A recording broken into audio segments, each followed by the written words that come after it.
There are still a lot of questions about the president's new health care insurance exchanges. When will the kinks be worked out? How is the plan going over with the critical younger demographic? Chief National Correspondent Jim Engel looks at why we are not getting those answers. 16th, I'm going to enroll. Reports from around the country show that healthcare exchanges that were supposed to be up and running by October 1st turned out to be open but limping even as we get to the end of the first week. State and federal officials say they're still working on fixes, and the administration cannot say how many people have actually signed up for insurance. No, we don't have that data, and I mean, we're focused on improving the consumer experience, making sure that the American people have the information they need. Meanwhile, a new Fox News poll shows that Obamacare remains unpopular, with 54% of those asked supporting a repeal of all or some of the law. While a healthy majority of people prefer the old system to Obamacare, 76% say they are happy with their current health coverage, while only 17% are unhappy. And by a 52 to 36 margin, people said the pre-Obamacare system would be far better for their family than the new law. One complicating factor for the health care plan is that it specifies a wide range of benefits that must be included in every plan, which drives up the cost.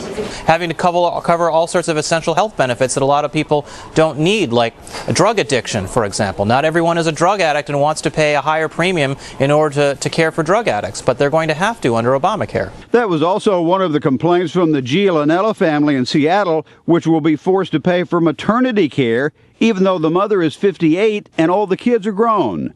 It's obviously a bit of a shell game, in my opinion, that if everybody has to pay into something, then you can afford to cover people who might actually need it by charging people that don't need it. The basic thrust of the law is to cover everything for everybody by including a list of what are called essential health benefits required in every plan. But adding things also increases the cost. You're forcing people into insurance through the healthcare law, and you're making them pay premiums for products that they may not have been inclined to buy in the past, and they may not be so excited about. That is one of the concerns about the young and healthy who are more price sensitive because they don't need health care as badly as older, sicker people do.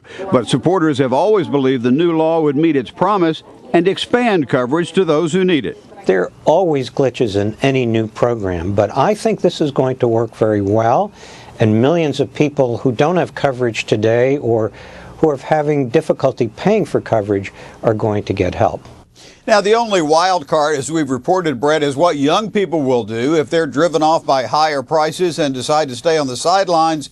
The law is in trouble. Bret? Well, Jim, what do we know about the young and their inclinations to buy insurance or not? Well, we know of widespread reports their rates will soar over what they could pay now on the open market. Now, under Obamacare, once you get to about $20,000 in income, according to the Kaiser Family Foundation, the cost of the insurance premium, even after subsidies, is about 4 times the fine for staying uninsured. Once a person hits $25,000 in income, the premium's almost 8 times the fine. And at about $32,000 in income, the premium is 10 times. All that is without counting several $1,000s in deductibles. So, Bret, we don't know what the young will do, but we do know the numbers they're looking at. Yeah, Jim, the Associated Press is just moving an alert saying the Obama administration is saying late Friday that the application functions of healthcare.gov will be unavailable during off-peak hours this weekend for repair. Problems overwhelmed the launch of the new health insurance markets last Tuesday.